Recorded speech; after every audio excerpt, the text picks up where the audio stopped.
നമസ്കാരം, ആദ്യ വാർത്തയിലേക്ക് സ്വാഗതം. പനി പടരുന്നു, ജാഗ്രത.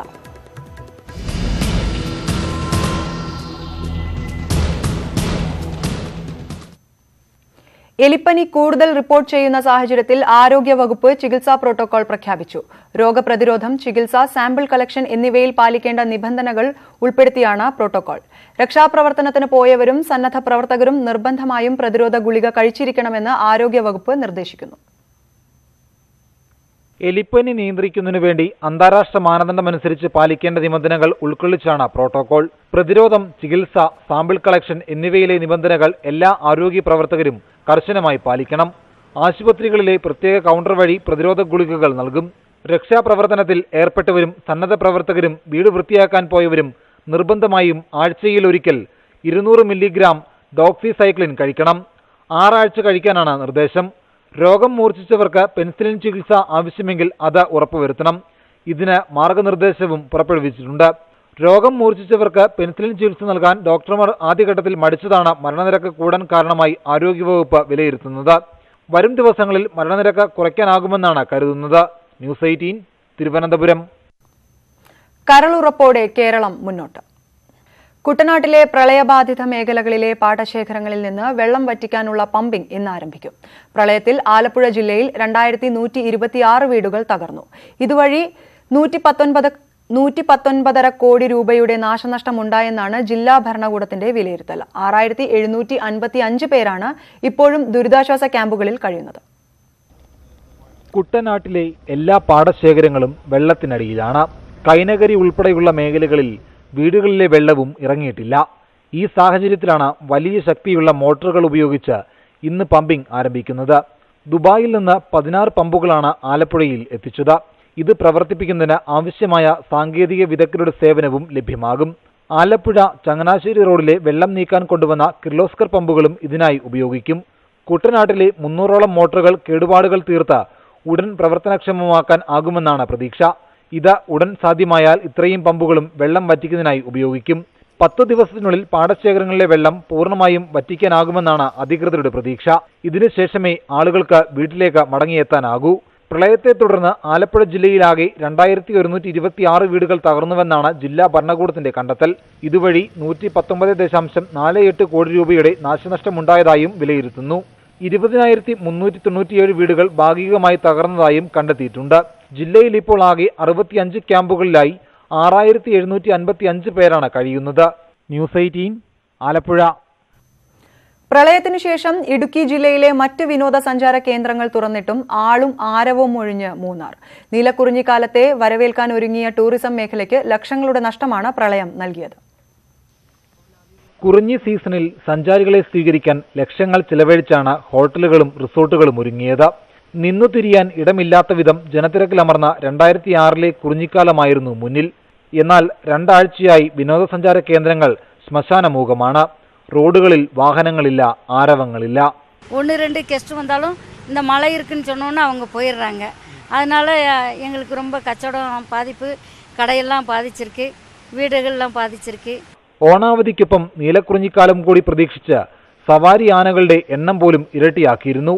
എന്നാൽ 2 ആഴ്ചയ്ക്കുള്ളിൽ 4 ലക്ഷം റദ്ദാക്കലുകളാണ് മൂന്നാറിലെയും സമീപ പ്രദേശങ്ങളിലെയും ഹോട്ടലുകളിലും റിസോർട്ടുകളിലും ഉണ്ടായത്. ഭക്ഷണശാലകളടക്കം അടഞ്ഞുകിടക്കുന്നു. സ്ഥിതിഗതികൾ സാധാരണ നിലയിലേക്കെത്തിയാൽ ഒക്ടോബറിലെ പൂജാ അവധി ദിനങ്ങളിൽ മൂന്നാർ പൂർവ്വപ്രതാപത്തിലേക്ക് മടങ്ങിയെത്തുമെന്നാണ് വിനോദസഞ്ചാര മേഖലയിലുള്ളവരുടെ കണക്കുകൂട്ടൽ. നീലക്കുറിഞ്ഞി പൂത്തതോടെ പ്രതിദിനം 3500ഓളം സഞ്ചാരികളെ സ്വീകരിക്കാനാണ് ഇരവികുളം ദേശീയോദ്യാനത്തിന്റെ തയ്യാറെടുപ്പ്. എന്നാൽ പെരിയ വാരപാലം തകർന്നതിനാൽ ഈ വഴിയിലൂടെയുള്ള ഗതാഗതം പൂർണ്ണ സ്തംഭനത്തിലാണ്. ഇതും കുറിഞ്ഞി സീസണ് വൻ തിരിച്ചടിയാകുമെന്ന ആശങ്കയുമുണ്ട്. ന്യൂസ് 18 ഇടുക്കി. സമാനതകളില്ലാത്ത ദുരിതമാണ് മഹാപ്രളയം ഇടുക്കി നെടുങ്കണ്ടത്തെ 10 വളവ് ഗ്രാമത്തിന് സമ്മാനിച്ചത്. പേമാരിയോടൊപ്പം എത്തിയ മണ്ണിടിച്ചിലിൽ 3 പേർ മരിച്ചു. ഏക്കർ കണക്കിന് കൃഷിഭൂമിയാണ് തിരിച്ചുപിടിക്കാനാകാത്ത വിധം നശിച്ചത്. താറാവിളയിൽ ജയന്റെ കുടുംബത്തിന് തീരാ ദുഃഖമാണ് പ്രളയം നൽകിയത്. അച്ഛൻ പീറ്ററും അമ്മ റോസമ്മയും ഭാര്യ ജോളിയും വീട്ടിലേക്ക് പൊട്ടിയിറങ്ങിയ ഉരുളിൽപ്പെട്ട് മരിച്ചു. മകൻ എബിനോടൊപ്പം ജയൻ അത്ഭുതകരമായി അപകടത്തെ അതിജീവിച്ചു. മുത്തച്ഛനൊപ്പം കട്ടിലിൽ കിടന്ന എബിൻ തകർന്ന ജനൽപ്പാളിയിലൂടെയാണ് പുറത്തെത്തിയത്. കോൺക്രീറ്റ് പാളികൾക്കിടയിൽ പെട്ടുപോയ അച്ഛൻ ജയനെ നാട്ടുകാരുടെ സഹായത്തോടെ പുറത്തെടുത്തു. അടുത്തൊരു സൗണ്ടും കേട്ട് വെള്ളം മറിഞ്ഞു വീഴും, ഭിത്തിയെല്ലാം മറിഞ്ഞു വീഴുന്നതാണ് ഓർമ്മയുള്ളത്. 2 മിനിറ്റിനകം ഇവൻ പുറത്ത് വന്ന് എന്നെ കാണുന്നു, ഒരു ആടീനെ വിളിച്ചുകൊണ്ട് ഒച്ചവച്ചയും വരിക. പക്ഷേ വേറെ ആരും ഞാൻ ഓർക്കുന്നില്ല. ഇവർ ഈ ചേട്ടനൊക്കെ ഉണ്ടെന്ന് പറയുന്നു എടുക്കാനായിട്ട്. എന്നെ വന്ന് എൻ്റെ മേത്തെ ഒരു സ്രാവ് ഇവൻ പൊക്കുന്നുണ്ട്. ഇവൻ പൊക്കിയിട്ട് പിന്നെയും വീടും അവൻ നിൽക്കുന്നില്ല പേടിച്ചിട്ട്. ഉരുൾപൊട്ടലിൽ തകർന്ന വീടിന്റെ അവശിഷ്ടങ്ങൾക്കിടയിൽ നിന്നും മണിക്കൂറുകൾ നീണ്ട പരിശ്രമം കൊണ്ടാണ് ജയന്റെ മാതാപിതാക്കളുടെയും ഭാര്യയുടെയും മൃതദേഹം കണ്ടെത്തിയത്. ജോണിച്ചായൻ്റെ വീടിന്റെ മുറ്റത്ത് വന്നപ്പോൾ ഇവിടെ കിടന്ന് ഉണ്ണി കാർന്നു വരും. ഉണ്ണി കാറിയപ്പോഴത്തേനും ഞങ്ങൾ ഒരാൾ പുറത്തോട്ടെന്ന് പറഞ്ഞിട്ട് ഓടി ഇവിടെ വന്നപ്പോൾ ജയന് കഴുത്തിന് താഴോട്ട് മൂടിയ നിലയിലായിരുന്നു. ഞാനും ജോണിച്ചായൻ്റെ പയ്യനും ഉണ്ണിയും കൂടെ കൂടി, ജയൻ്റെ മകൻ ഉണ്ണിയും കൂടെ കൂടി ഇവനെ അവിടുന്ന് ഈ സാധനങ്ങളെല്ലാം മാറ്റി പെറുക്കിയെടുത്തു. ആദ്യ ഉരുൾപൊട്ടലിന് ശേഷം 4 തവണയാണ് പത്തുവിളവിൽ ഉരുൾപൊട്ടിയത്. ഏക്കർ കണക്കിന് കൃഷിഭൂമി തിരിച്ചുപിടിക്കാനാവാത്ത വിധം നശിച്ചു. മണ്ണിടിച്ചിൽ സാധ്യതയുള്ളതുകൊണ്ട് തന്നെ പ്രദേശവാസികളിൽ പലരും സുരക്ഷിത സ്ഥാനങ്ങളിൽ അഭയം തേടിയിരിക്കുകയാണ് ഇപ്പോഴും. ന്യൂസ് 18 ഇടുക്കി. ഉരുൾപൊട്ടലിന്റെ ഭീതി ഇനിയും വിട്ടുമാറാത്ത നിരവധി പേരാണ് ദുരിതാശ്വാസ ക്യാമ്പുകളിൽ കഴിയുന്നത്. സ്വന്തം സ്ഥലങ്ങളിലേക്ക് മടങ്ങിപ്പോകേണ്ടി വരരുതെന്നു മാത്രമാണ് പലരുടെയും ആഗ്രഹം. മലപ്പുറം ജില്ലയിലെ ചെട്ടിയാമ്പാറ, മതിൽമൂല പ്രദേശങ്ങളിൽ ഉരുൾപൊട്ടലിനെ തുടർന്ന് ക്യാമ്പുകളിൽ കഴിയുന്നവരാണ് മറ്റൊരിടത്ത് വീടും സ്ഥലവും ലഭ്യമാക്കണമെന്ന് ആവശ്യപ്പെടുന്നത്. ഇനി അങ്ങോട്ടൊന്നും പോകാൻ ഞങ്ങൾക്ക് കഴിയില്ല. വീടുണ്ട്, പക്ഷെ വീടുണ്ട് വെച്ചിട്ട് കുട്ടികളാരും അങ്ങോട്ട് പോരുന്നില്ല. ഇനി പോയിട്ടുണ്ടെങ്കിൽ മക്കളെയും കിട്ടൂല, ആരെയും കിട്ടൂല.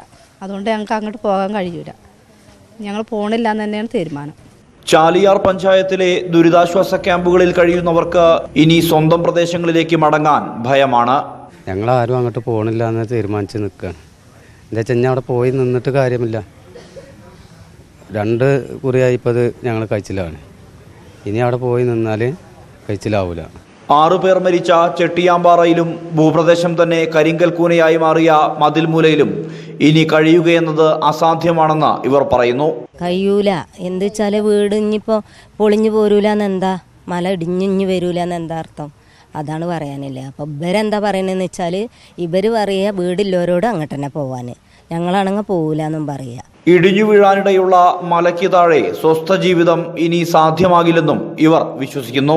അവിടെ ഇനിയും പൊട്ടി വരാൻ നിൽക്കുന്നുണ്ട്. അത് കാരണം അങ്ങോട്ട് പോകാനാക്കിയില്ല. വേറെ വീടും സ്ഥലം തരാന്നൊക്കെ പറയുന്നുണ്ടോ, തീരുമാനമൊന്നും ആയിട്ടില്ല.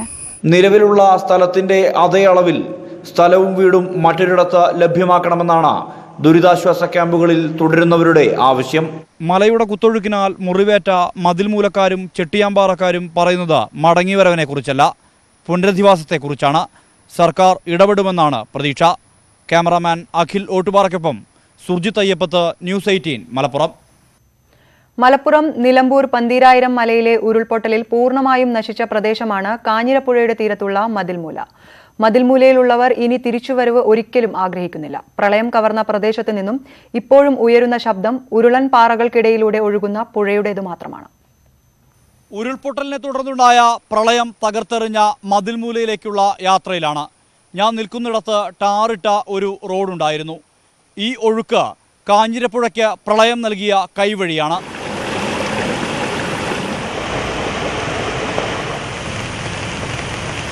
കല്ലൊക്കെ ആണെങ്കിലും എന്തെങ്കിലുമൊക്കെ ഉണ്ടാക്കിയാൽ നല്ല ഉണ്ടാവും. പച്ചക്കറി ആയാലും തെങ്ങായാലും കവുങ്ങായാലും ഒക്കെ നല്ല വിളവ് കിട്ടും. ഇപ്പം അത് വേറെ ലോകമായി. ഇവിടെ ചെറിയൊരു തോടുണ്ടായിരുന്നുള്ളൂ, ഇപ്പോൾ അതൊരു പുഴയായി മാറി. ഇത് നമുക്ക് നോക്കാം. ഇതൊരു വീടായിരുന്നു, ആനന്ദവല്ലി ഷാജി എന്ന് പറയുന്ന 2 പേരുടെ വീടായിരുന്നു. ആ വീട് പൂർണ്ണമായി നാമാവിശേഷമായി തീർന്നിരിക്കുന്ന ഒരവസ്ഥയാണ് ഇപ്പോൾ മതിൽമൂലയിൽ. മലവെള്ളത്തിൻ്റെ കുത്തൊഴുക്കിൽ മതിൽമൂല പൂർണ്ണമായും തുടച്ചു നീക്കപ്പെട്ടു. ഇനിയൊരു തിരിച്ചുവരവ് ഇവിടെ സാധ്യമാകുമെന്ന് കരുതുന്നില്ല. 54 വീടുകളുണ്ട് മതിൽമൂലയിൽ. അതിൽ 16 വീടുകൾ പൂർണ്ണമായും മറ്റുള്ളവ ഭാഗികമായും തകർന്നു.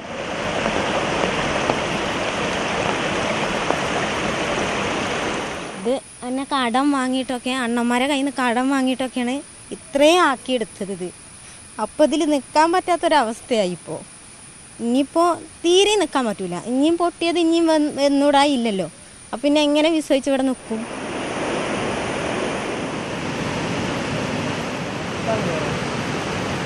6 പേരുടെ ജീവിതം കവർന്ന ചെട്ടിയാമ്പാറ ഒരു വിളിപ്പാടകൽ നിൽക്കുമ്പോൾ മതിൽ മൂലക്കാർ രക്ഷപ്പെട്ടത് തലനാരിഴയ്ക്ക് മാത്രമാണ്. ഒരിക്കലും ഇവിടേക്ക് തിരിച്ചുവരവ് ഉണ്ടാകരുതേ എന്ന് ഇവർ പറയുന്നതിൻ്റെ കാരണം ഈ കാഴ്ചകൾ തന്നെ ബോധ്യപ്പെടുത്തി തരും. ക്യാമറാമാൻ അഖിൽ ഓട്ടുപാറയ്ക്കൊപ്പം മതിൽമൂലയിൽ നിന്നും സുർജിത്ത് അയ്യപ്പത്ത്, ന്യൂസ് 18. പ്രളയത്തിൽപ്പെട്ട് കേടുപാട് സംഭവിച്ച വാഹനങ്ങൾ നന്നാക്കിയെടുക്കുന്നതിന് അമിത കൂലി ഈടാക്കുന്നതായി പരാതി. പല കമ്പനികളും ഓഫറുകൾ വാഗ്ദാനം ചെയ്തിട്ടുണ്ടെങ്കിലും അവയൊന്നും കാര്യമായി ഗുണം ചെയ്യുന്നവയല്ലെന്ന് പരാതി. എറണാകുളം ജില്ലയിൽ ആയിരക്കണക്കിന് വാഹനങ്ങൾക്കാണ് വെള്ളപ്പൊക്കത്തിൽ കേടുപാടുകൾ സംഭവിച്ചത്. എല്ലാത്തരം വാഹനങ്ങളും ഇതിൽപ്പെടും. എന്നാലും സ്വാഭാവികമായി ഇരുചക്ര വാഹനങ്ങളാണ് ഇവയിൽ അധികവും. ഔദ്യോഗിക സർവീസ് സെന്ററുകളും ഡീലർമാരുമെല്ലാം ഉപഭോക്താക്കൾക്ക് ഓഫറുകളും ഇൻഷുറൻസ് കമ്പനികൾ പ്രത്യേക പാക്കേജുകളും നൽകുന്നുണ്ടെങ്കിലും ഒന്നും നടപ്പാക്കുന്നില്ല എന്നാണ് പരാതി. പ്രളയത്തിൽപ്പെട്ടവരെ വീണ്ടും കൊള്ളയടിക്കുകയാണെന്ന ആരോപണവും ശക്തിപ്പെടുകയാണ്. ഹീറോൻ്റെ കമ്പനിയിൽ നിന്ന് എൻ്റെ ഫോണിൽ വന്ന മെസ്സേജ് എന്ന് പറഞ്ഞാൽ 100% ലേബർ ഫ്രീ, 30% സ്പെയർ പാർട്സിനും 30% ഡിസ്കൗണ്ട് എന്നും പറഞ്ഞ് മെസ്സേജ് ഉണ്ട്. ഞാൻ തിങ്കളാഴ്ച ഏൽപ്പിച്ച വണ്ടി ബുധനാഴ്ച ഉച്ചയപ്പോൾ എനിക്ക് മെസ്സേജ് അവിടെ നിന്ന് വിളിച്ചു പറഞ്ഞ് വണ്ടി റെഡിയാക്കിയാറുണ്ട്, 3660 രൂപ പറഞ്ഞു. അങ്ങനെ ഞാൻ ഈ മെസ്സേജ് അവരെ കാണിച്ചു കഴിഞ്ഞപ്പോൾ അവർ പറയണത് അങ്ങനെ ഒരു മെസ്സേജ് അവർക്ക് കിട്ടിയിട്ടില്ലെന്ന് പറയണം. അപ്പോൾ സ്വാഭാവികമായിട്ടും നമ്മളിപ്പോൾ നമ്മളുടെ പൈസ കൊടുക്കണതല്ല പ്രശ്നം. ഇത് ഈ കമ്പനി പറഞ്ഞ ഓഫർ ഉണ്ടെന്ന് ഒന്നില്ലെങ്കിൽ കമ്പനിയാണോ നമ്മളെ പറ്റിക്കുന്നത്, അല്ലെങ്കിൽ ഈ സർവീസ് സെൻ്ററുകാരാണോ പറ്റിക്കണത് എന്നുള്ള ഒരു സംശയമാണ്. പല വാഹനങ്ങളും മുഴുവൻ നശിച്ച രീതിയിലാണ് എസ്റ്റിമേറ്റ് നൽകുന്നത്. കാറുകൾ പ്രത്യേകിച്ചും. പുതിയ കാറിന്റെ വില തന്നെയാണ് എസ്റ്റിമേറ്റായി നൽകുന്നതെന്ന് പറയുന്നു. ഇത്രയും തുക ഒരു ഇൻഷുറൻസ് കമ്പനിയും നൽകില്ല. വീട് നശിച്ചവർ അത് ഏതു വിധേനയും നന്നാക്കിയെടുക്കാൻ ശ്രമിക്കുന്നതിന് ഇടെയാണ് പലരുടെയും വായ്പ പോലും തീരാത്ത വാഹനങ്ങൾ നശിച്ചത്. വലിയ കൊള്ള നടക്കുന്നതിന് മുൻപ് ഇവിടെയും അടിയന്തര ഇടപെടലുകൾ ആവശ്യമാണ്. ന്യൂസ് 18 കൊച്ചി. കെടുതിയിൽപ്പെട്ട കേരളത്തിന് സഹായവുമായി കർണാടക കുശാൽ നഗർ ഗ്രാമത്തിലെ തിബറ്റൻ സന്യാസിമാരെത്തി. കോഴിക്കോട്, വയനാട്, മലപ്പുറം ജില്ലകളിലേക്ക് ലക്ഷക്കണക്കിന് രൂപയുടെ വസ്ത്രങ്ങളും മറ്റുമായാണ് 5-അംഗ സംഘം എത്തിയത്. കുശാൽ നഗറിലെ ബുദ്ധസന്യാസിമാർ ആദ്യം വയനാട്ടിലെ പനമരത്താണ് എത്തിയത്. പിന്നീട് കോഴിക്കോട്, മലപ്പുറം ജില്ലകളിലും ആവശ്യ സാധനങ്ങൾ വിതരണം ചെയ്തു. വസ്ത്രങ്ങൾ, പുതപ്പുകൾ, സാനിറ്ററി നാപ്കിൻ ഉൾപ്പെടെയുള്ള സാധനങ്ങൾ 3 വാഹനങ്ങളിലായാണ് വിതരണം. ഇന്ത്യ തങ്ങളുടെ രാജ്യം പോലെയാണെന്നും എന്തു സഹായവും കേരളത്തിന് നൽകുമെന്നും കുശാൽ നഗറിലെ ടിബറ്റൻ ഗുരുജി ടുപ്റ്റോൺ ന്യൂസ് 18 പറഞ്ഞു. हम लोग इधर इंडिया में आके 60 साल हो गया, 60 इयर्स हो गया. हम लोग को बहुत मदद मिला है, इंडिया गवर्नमेंट और पब्लिक से बहुत मदद मिला है. अभी यहाँ तकलीफ होने में हम लोग यहाँ थोड़ा फायदा होने के लिए वो कुछ सामान वगैरह लेकर आया. मंदिर में भी एक पूजा करके थोड़ा अच्छा होने के लिए कुछ भी कर रहा है. 2 ദിവസമായി കേരളത്തിൽ തുടരുന്ന 5-അംഗ സംഘം മലപ്പുറം സന്ദർശനത്തിന് ശേഷമാണ് മടങ്ങുക. ന്യൂസ് 18 കോഴിക്കോട്. ഇ അഹമ്മദിന്റെ മരണത്തിൽ ഡൽഹിയിലെ ആശുപത്രിയിലുണ്ടായ നാടകീയ സംഭവങ്ങളിൽ കുറ്റക്കാർക്കെതിരെ നടപടി വേണമെന്ന ആവശ്യത്തിൽ നിന്നും മുസ്ലിം ലീഗ് പിൻവാങ്ങുന്നു. ഇക്കാര്യത്തിൽ കൂടുതൽ നടപടികളിലേക്ക് കടക്കേണ്ടെന്ന് പാർട്ടി തീരുമാനിച്ചതായി PK കുഞ്ഞാലിക്കുട്ടി പറഞ്ഞു. അതേസമയം തീരുമാനത്തിൽ അഹമ്മദിന്റെ കുടുംബത്തിന് അതൃപ്തിയുണ്ട്. ഇ അഹമ്മദിന്റെ മരണവുമായി ബന്ധപ്പെട്ട് ഡൽഹി രാം മനോഹർ ലോഹിയ ആശുപത്രിയിലുണ്ടായ സംഭവവികാസങ്ങൾ അന്വേഷിക്കണമെന്നായിരുന്നു മുസ്ലിം ലീഗ് ആവശ്യം. 2017 ജനുവരി 31 പാർലമെന്റിൽ ബജറ്റ് സെഷനിടെയാണ് അഹമ്മദ് കുഴഞ്ഞു വീണത്. ബജറ്റ് സമ്മേളനം കഴിയും വരെ മരണം പുറത്തുവരാതിരിക്കാൻ കേന്ദ്ര സർക്കാരും ആശുപത്രിയും ഗൂഢാലോചന നടത്തിയെന്നായിരുന്നു ആരോപണം. വിഷയം അന്വേഷിക്കണമെന്നാവശ്യപ്പെട്ട് ലോക്സഭാ സ്പീക്കർ ഉൾപ്പെടെയുള്ളവർക്ക് ലീഗ് പരാതി നൽകി. നിയമ നടപടിയെടുക്കുമെന്ന് പറഞ്ഞുവെങ്കിലും തുടർ നീക്കങ്ങളുണ്ടായില്ല. വിഷയത്തിൽ ഇനി പരാതിയുമായി മുന്നോട്ടു പോകേണ്ടെന്നാണ് പാർട്ടി തീരുമാനം. അഹമ്മദ് സാഹിബിനെ കാലാകാലം ഒരു കോൺട്രവേഴ്സി ആക്കിക്കൊണ്ട് ഞങ്ങളത് ആ ഒരു പ്രത്യേക സാഹചര്യം ഞങ്ങൾ പിന്നെ അത് വേണ്ടെന്ന് വെച്ചതാണ്.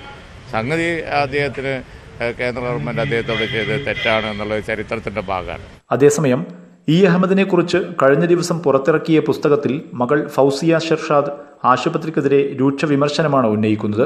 പിതാവിന്റെ ആരോഗ്യ വിവരമറിയാൻ ആശുപത്രിയിലെത്തിയ കുടുംബത്തിന് നേരിട്ട ദുരനുഭവങ്ങൾ പുസ്തകത്തിൽ പങ്കുവയ്ക്കുന്നു. മരണം അന്വേഷിക്കണമെന്ന ആവശ്യം പാതിവഴിയിൽ ഉപേക്ഷിച്ച ലീഗ് തീരുമാനത്തിൽ അഹമ്മദിന്റെ കുടുംബത്തിന് അതൃപ്തിയുണ്ട്. അഹമ്മദ് ജീവിച്ചിരുന്നുവെങ്കിൽ ഇത്തരം അനീതികൾക്കെതിരെ കുടുംബത്തിനൊപ്പം നിന്ന് പോരാടുമായിരുന്നുവെന്നുള്ള മകളുടെ പുസ്തകത്തിലെ പരാമർശം ഇതിന്റെ സൂചനയാണ്. മുഹമ്മദ് ഷഹീദ്, ന്യൂസ് 18 കോഴിക്കോട്.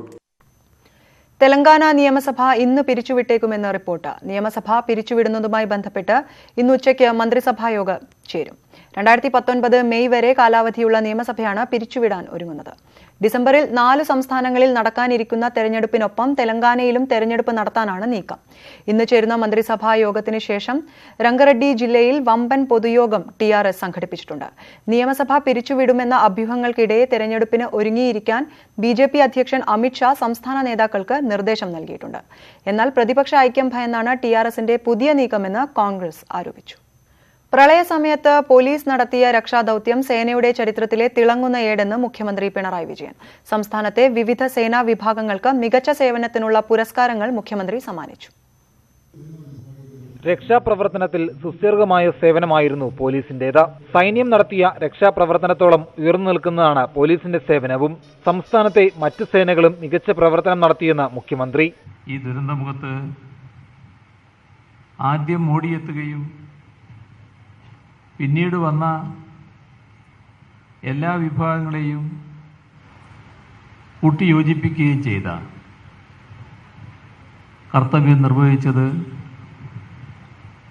പോലീസ് ഉൾപ്പെടെയുള്ള നമ്മുടെ സേനാ വിഭാഗങ്ങളായിരുന്നു. പോലീസ്, എക്സൈസ്, അഗ്നിശമന സേന, ജയിൽ, വനം, മോട്ടോർ വാഹന വകുപ്പ് മേധാവിമാർക്ക് മുഖ്യമന്ത്രി പുരസ്കാരം നൽകി. പരേഡിൽ മുഖ്യമന്ത്രി സല്യൂട്ട് സ്വീകരിച്ചു.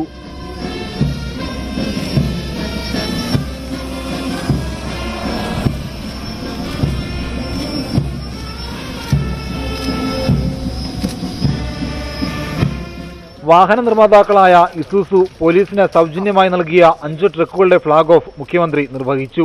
ന്യൂസ് 18 തിരുവനന്തപുരം. അറസ്റ്റ് ചെയ്ത് ജയിലിൽ അടയ്ക്കുമെന്ന് ഭീഷണിപ്പെടുത്തിയാണ് ഇടുക്കി വെള്ളത്തൂവലിൽ പോലീസ് നിരവധി ജീവനുകൾ രക്ഷിച്ചത്. രക്ഷാപ്രവർത്തനങ്ങൾക്ക് ചുക്കാൻ പിടിച്ച പോലീസുകാർ ഇപ്പോൾ നാട്ടുകാർക്ക് ഹീറോകളാണ്. ഉരുൾപൊട്ടലും മണ്ണിടിച്ചിലുമുണ്ടായപ്പോൾ അപകട സാധ്യതയുള്ള മേഖലകളിൽ നിന്നും ജനങ്ങളെ മാറ്റിപ്പാർപ്പിക്കലായിരുന്നു പോലീസിന്റെ ആദ്യ ദൗത്യം. വീടുകൾ ഒഴിയാൻ പലരും തയ്യാറാവാതെ വന്നതോടെ SI ശിവലാലിന്റെ നേതൃത്വത്തിലുള്ള സംഘം സഹകരിക്കാത്തവരെ അറസ്റ്റ് ചെയ്ത് നീക്കുമെന്ന് മുന്നറിയിപ്പ് നൽകി. തുടർന്ന് പോലീസിന്റെ നേതൃത്വത്തിൽ ദുരിതാശ്വാസ ക്യാമ്പും തുറന്നു. പോലീസ് നിർബന്ധിത ഒഴിപ്പിക്കൽ നടത്തിയ എല്ലക്കൽ, വെള്ളത്തൂവൽ, അമ്പഴച്ചാൽ, കുരിശടി എന്നിവിടങ്ങളിൽ വൻ ഉരുൾപൊട്ടലും മണ്ണിടിച്ചിലുമാണ് പിന്നീടുണ്ടായത്. ഏക്കർ കണക്കിന് കൃഷിയിടങ്ങളും വീടും ഒലിച്ചുപോയെങ്കിലും സമയോചിത ഇടപെടലിലൂടെ നിരവധി ജീവനുകളാണ് പോലീസിന് രക്ഷിക്കാനായത്. നാട്ടുകാർ ഇടപെട്ടിട്ടും മാറാതെ നിൽക്കുന്ന കുറേ അധികം കുടുംബങ്ങൾ ഉണ്ടായിരുന്നു. അപ്പോൾ അവിടെ ഒക്കെ ചെന്നിട്ട് പോലീസ് ചെന്ന് ഈ ജനങ്ങളെ മാറ്റി പാർപ്പിച്ചതുകൊണ്ടാണ് ഒരു വലിയ കാഷ്വാലിറ്റിയിൽ നിന്നും നമുക്ക് ഈ ജനങ്ങളെ മാറ്റി നിർത്താൻ പറ്റിയത്.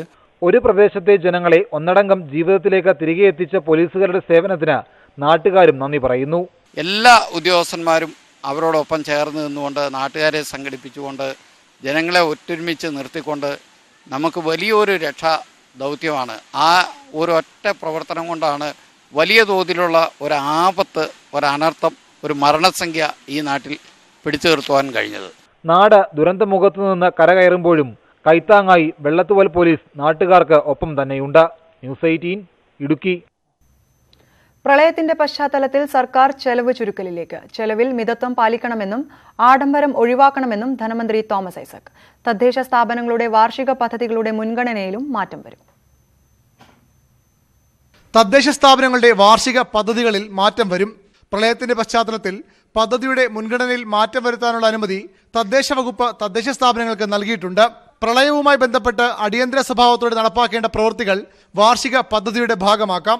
മുൻഗണന വകുപ്പുകൾ തീരുമാനിച്ചാൽ അതിന് അംഗീകാരം നൽകുമെന്ന് ധനമന്ത്രി. അധിക വിഭവ സമാഹരണം എന്ന് പറയുന്നത് വലിയ ശ്രമകരമായിട്ടുള്ള കാര്യമാണ്. ഒരു പരിധിവരെ നിലവിലുള്ള പദ്ധതിയിൽ ഓരോ ഡിപ്പാർട്ട്മെൻറ്റും പരിശോധിക്കട്ടെ, അവരുടെ മുൻഗണനയിൽ മാറ്റം വരുത്തി ഇപ്പോൾ അടിയന്തര സ്വഭാവമില്ലാത്ത സ്കീമുകൾ അത് ചിലത് മാറ്റിയതിന് പകരം പ്രളയവുമായി ബന്ധപ്പെട്ടുള്ള സ്കീമുകൾ ഉൾപ്പെടുത്താൻ പറ്റൂല്ല എന്നുള്ളത്. സംസ്ഥാനത്ത് ചെലവ് ചുരുക്കൽ തുടരും. എന്നാൽ നിയമനങ്ങളെ ഇത് ബാധിക്കില്ല. ഓണാഘോഷം വേണ്ടെന്ന് വെച്ചു, അതുപോലെ ഉള്ള ചെലവുകൾ, പുതിയ വാഹനങ്ങളൊക്കെ വാങ്ങുന്നത്. പക്ഷേ നമുക്ക് നിയമനമൊന്നും നിർത്തിവെക്കാനുള്ള പക്ഷേ ഇപ്പോൾ സ്കൂളൊക്കെ തുറക്കാൻ പോയില്ലേ, സ്കൂളിലെ നിയമനങ്ങൾ വേണ്ടതല്ലേ. പ്രളയ ദുരിതാശ്വാസത്തിനും പുനർനിർമ്മാണത്തിനുമായി 30,000 കോടിയാണ് ചെലവ് പ്രതീക്ഷിക്കുന്നത്. ഇതിൽ 10,000 കോടി അടിയന്തര സമാശ്വാസത്തിനും നഷ്ടപരിഹാരത്തിനുമാണ്. റവന്യൂ ചെലവിന് വേണ്ടി സർക്കാർ കടമെടുക്കില്ല. കേന്ദ്രാവിഷ്കൃത പദ്ധതികളുടെ മാനദണ്ഡത്തിൽ കേരളത്തിന് പ്രത്യേക ഇളവ് കേന്ദ്രത്തോട് ആവശ്യപ്പെടുമെന്നും ധനമന്ത്രി പറഞ്ഞു. ന്യൂസ് 18 തിരുവനന്തപുരം. നവകേരള നിർമ്മിതിക്കായുള്ള നവകേരള ലോട്ടറി ഇന്ന് ആലപ്പുഴയിൽ പ്രകാശനം ചെയ്യും. ധനമന്ത്രി TM തോമസ് ഐസക് പ്രതിപക്ഷ നേതാവ് രമേശ് ചെന്നിത്തലയ്ക്ക് നൽകിയാണ് പ്രകാശനം ചെയ്യുന്നത്. പ്രളയ ദുരിതാശ്വാസം, കേരളത്തിന്റെ പുനർനിർമ്മിതി, ധനസമാഹരണം എന്നിവയാണ് ലോട്ടറിയുടെ ലക്ഷ്യം. മന്ത്രി G സുധാകരൻ അധ്യക്ഷനാകുന്ന ചടങ്ങിൽ മന്ത്രി P തിലോത്തമൻ ആദ്യ വിൽപ്പന നടത്തും. 250 രൂപ വിലയുള്ള നവകേരള ലോട്ടറി ടിക്കറ്റ് വിൽപ്പനയിലൂടെ 85 കോടി രൂപ സമാഹരിക്കുകയാണ് സർക്കാരിന്റെ ലക്ഷ്യം. ഒക്ടോബർ 3-നാണ് നവകേരള ലോട്ടറിയുടെ നറുക്കെടുപ്പ്. കേരള ക്രിക്കറ്റ് ടീമിന്റെ മുൻ ക്യാപ്റ്റനും മുൻ IPL താരവുമായ റൈഫി വിൻസെന്റ് ഗോമസിന്റെ അമ്മ മേരി ജോയ്സ് വി തോട്ടൻ അന്തരിച്ചു. 66 വയസ്സായിരുന്നു. സംസ്കാരം ഇന്ന് 3 മണിക്ക് വെള്ളയമ്പലം വി കൊച്ചുത്രേസ്യ ദേവാലയത്തിലെ ശുശ്രൂഷയ്ക്ക് ശേഷം പാറ്റൂർ സെമിത്തേരിയിൽ നടക്കും.